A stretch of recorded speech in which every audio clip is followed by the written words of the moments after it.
Fala galera, a quarta temporada de From chegou ao final de uma maneira que eu realmente não esperava que ela fosse chegar.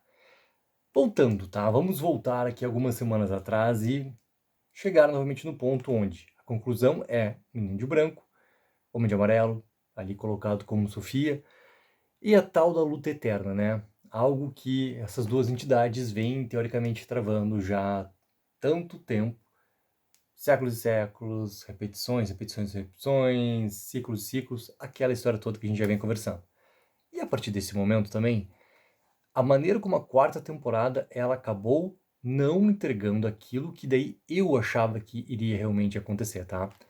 Para mim a quarta temporada, ela ia chegar no seu momento conclusivo e iria entregar algo chamado como funil para sua história. O que esse funil iria representar, tá? Iria deixar claro para os personagens e, consequentemente, para nós, espectadores, qual seria o objetivo final que os personagens todos teriam que concretizar. Para, primeiro, conseguir interromper tudo que está acontecendo e, segundo, conseguir sair deste lugar. Esse funil ele não aconteceu. Era algo que eu esperava muito, algo que eu imaginava muito que a série realmente iria entregar para deixar a quinta temporada assim, de uma maneira muito mais clara já, e a gente vê o quão difícil seria essa jornada de todos os personagens conseguirem ou não concretizar a primeira e ainda mais a segunda parte, tá? Não foi feito, deixou as coisas ainda em aberto para que em 10 episódios da quinta temporada realmente se conclua essa história por completo. E sim, acredito que em algum momento da quinta e última temporada eles vão acabar colocando esse funil, tá? Ao mesmo tempo, não ter esse funil significa que muitas teorias continuam sendo possíveis de acontecer. Continua a série deixando as teorias ficarem não só em aberto, mas assim, com aqueles elementos que já deixavam as teorias realmente ficarem vivas em primeiro lugar, deixar elas ficarem de pé, literalmente. Por não ter colocado esse funil já na história, a série deixou as teorias assim, ó, perdurarem. Então elas têm mais um ano ainda aqui para conseguirem, daqui a pouco, achar mais elemento aqui, um episódio tal lá, e voltar para a teoria da temporada passada, mas que tem elemento ali, que não sei o quê. Tem muita teoria que ainda está rolando. E olha aqui, a quarta temporada, ela sim entregou respostas e ela sim conectou outras coisas. E sim, ela já desbancou algumas teorias.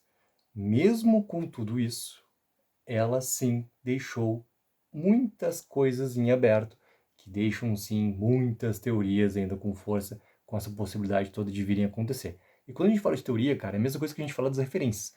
O quanto que a gente já colocou assim em pauta, pô, tem teoria que traz referência de tal mitologia e não sei o que, e daí da religião. Não, mas é que isso já está colocado como que apareceu em outra série. Não, está colocado como que aconteceu em outro filme. Até as referências, cara, elas continuam muito em aberto.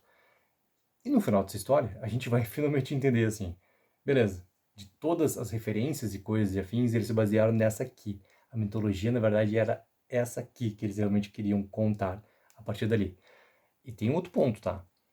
Sempre importante lembrar, cara, a série ela não vai entregar todas as respostas ao seu final, ela não vai conectar tudo o que ela deixou em aberto até agora, ela vai sim responder muita coisa, principalmente os elementos principais que ela colocou nessa trama, vai conectar sim tantas outras, mas algumas ela vai deixar aberta para nossa interpretação e algumas eles nem se interessam em responder, como ficou claro já em algumas entrevistas, não só pós episódio final da temporada 4, mas também antes do episódio ser liberado. Então tem esse elemento também importante que é o simples, tá? É o básico. Nós fãs, nós nos importamos, cara, com tanta coisa. Com tanta coisa. A gente, né, liga um ponto aqui, ponto ali. A gente quer simplesmente que esses dois pontos eles tenham uma explicação. E para eles, cara, eles acham isso muito legal. Que os fãs se preocupam com tanta coisa, com cada detalhe, mas que para eles, como contadores de história, na verdade, não é tão importante assim esses elementos que os fãs se agarram e querem sim que seja explicado, entendeu? Então, é sempre importante a gente chegar nesse ponto também. Na semana passada, cara, eu trouxe aqui 2 vídeos sobre as teorias em relação à oitava criança em relação ao ritual. O princípio da teoria é justamente sobre uma criança não foi sacrificada no ritual e por isso tudo aconteceu. Independente da questão de Jay e Tabitha, falta realmente essa criança. A primeira teoria é a sobre o Homem de Amarelo ser realmente essa oitava criança do ritual. Então, galera, convido vocês a irem lá no vídeo do Homem de Amarelo ser essa oitava criança do ritual para ter toda a argumentação da teoria lá. O segundo vídeo era justamente sobre o Ethan, tá? Do Ethan ser realmente essa oitava criança do ritual. Então, convido vocês também a conferir o vídeo lá. Esse vídeo aqui é pra gente conversar também um ponto que o Doug, tá? O arroba dele é DougFNerd. Ele tem um perfil no TikTok e também no Instagram. E ele fez, cara, uma teoria também sobre essa questão do Ethan, mas daí puxando para um ponto que eu não puxei. E esse ponto é justamente, vamos voltar para o episódio 9, o tal momento já muito famoso, que eu sempre toco nele aqui, momento de Tabitha e de Ethan conversando lá na varanda da casa. Após o momento todo que Tabitha contou para Ethan, para Julie, sobre questão dos reencarnados e tudo mais, que Julie vai lá, pega, conta inclusive sobre o negócio das convulsões, vai lá, pega o talismã, pergunta se foi a Tabitha, né, que tinha criado eles e tudo mais, daí a Tabitha, a partir dali, que cria também essa questão ali. Primeiro uma dúvida, talismã, cara, eu e Jade, reencarnados, ritual, o desenho. Exatamente, o desenho todo, né? A formatação sobre o ritual e tudo mais. Aproveitar, agradecer novamente para Ju, mandar um beijo para Ju, novamente pelo presente. Beijo para Ju. E daí a gente chega também no ponto todo, o que acontece na varanda que deu o definitivo para Tabitha pegar e assim, é eu que tenho que ir, é o Jay que tem que ir, e na verdade apenas nós dois temos que ir. O momento que aparecem as 7 crianças Ancoin na frente e apontam. O que o Doug traz aqui de diferente, tá? Que na verdade, a percepção que a Tabitha tem é que as crianças estavam apontando para ela. A partir daquilo ali, eu e muitos espectadores também identificamos direto. Cara, as crianças estão apontando para ela. Ela tem que ir. Talismã, ritual, crianças, Jade. Apontamento é para ela. Ela tem que ir. Ela tem que estar lá junto com o Jade. Mas se as crianças não estivessem apontando para Tabitha? E se as crianças estivessem realmente apontando para o Ethan? Porque a gente tem 7 crianças ali. Falta a 8ª criança.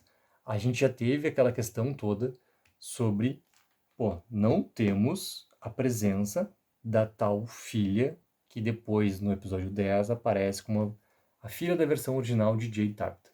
Ela não está presente naquela figura das 7 crianças Ancoin, do episódio 9, tá? Isso meu amigo Joy, do Abraham Joy, já colocou e muito bem também. O que o Doug coloca, tá? Que justamente as crianças estavam apontando para o Ethan, ou seja, para reforçar o fato de que o Ethan realmente é essa 8ª criança do ritual. E daí ele baseia ainda mais 2 elementos dessa teoria, tá?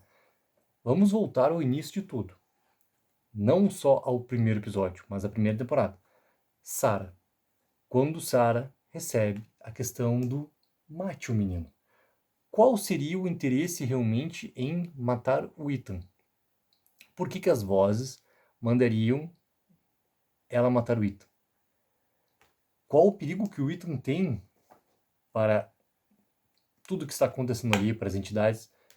Ele tem essa capacidade daqui a pouco de justamente ser o fator onde vai conseguir ser concluído o ritual e a partir disso tudo é interrompido, tudo tem seu fim. Então o possível sacrifício do Ethan nesse ritual, ele ser a criança, né, que falta realmente para o ritual ser concluído, seria o fim de tudo, seria a conclusão de tudo. Ok, mas tem mais um ponto. Isso também explicaria a questão toda da Sarah. Por que a Sarah recebeu realmente essa ordem de matar o Ethan? Por que ela vai e tenta realmente matar o Ethan? Mas a gente vai para um outro ponto, tá? O momento em que, e isso o Menino de Branco já colocou, e isso veio na lembrança do Victor também. O momento que o Menino de Branco fala a verdade para o Christopher, o Christopher se nega a fazer o que deveria ter sido feito para impedir tudo que acontecesse. Só que naquele momento seria relativo ao próprio Victor. A Miranda, teoricamente, sabia dessa mesma informação. O que a Miranda fez? Ela foi e escondeu Victor e escondeu a Louise. A gente já conversou bastante sobre a questão do Louise, tá? Mas vamos focar no Victor. O Victor, teoricamente, ele tem essa mesma função que o Ethan, por causa de ser filho, né, de um dos reencarnados. E a partir desse momento, a gente pode colocar aquela mesma questão que eu trouxe também no vídeo ali do Ethan ser, se possível, né, 8 membro do ritual que precisaria ser sacrificado, tá? O Victor seria a mesma coisa. Então, para mim, aquilo que tá colocado na teoria, que é algo, galera, que assim, meus amigos arautos já debateram muito, nós já debatemos muito também em vídeos separados, em lives e tudo mais. Eu gostei aqui que o Doug trouxe mais esse ponto de vista diferente também, em relação ao momento da varanda. O final, o Victor ele poderia sim sacrificar no lugar do Ethan para ser essa oitava criança, porque ele seria essa oitava criança do ciclo anterior, que permaneceu. Talvez essa questão toda de matar o Ethan nesse momento, se a gente for pegar a questão de âncora, a questão de como está sendo falado, também a tentativa que tem da entidade de fazer com que o Henry matasse o Victor, porque tem que resolver esses problemas para que as coisas realmente não tenham fim, para que as coisas não tenham essa interrupção toda. Então são tentativas que estão sendo feitas. Mas galera, sobre o Ethan, sobre ser o contador de histórias, é algo que em breve vou trazer aqui no canal para a gente poder debater, para a gente poder discutir e poder também, cara, teorizar, porque eu adoro teorizar sobre essa série aqui, galera. Coloca nos comentários. E não esqueçam, galera, de seguir o Doug F. Nerd lá no TikTok e também no Instagram. Não esqueça também daquela mega ajuda de curtir o vídeo e assinar o canal.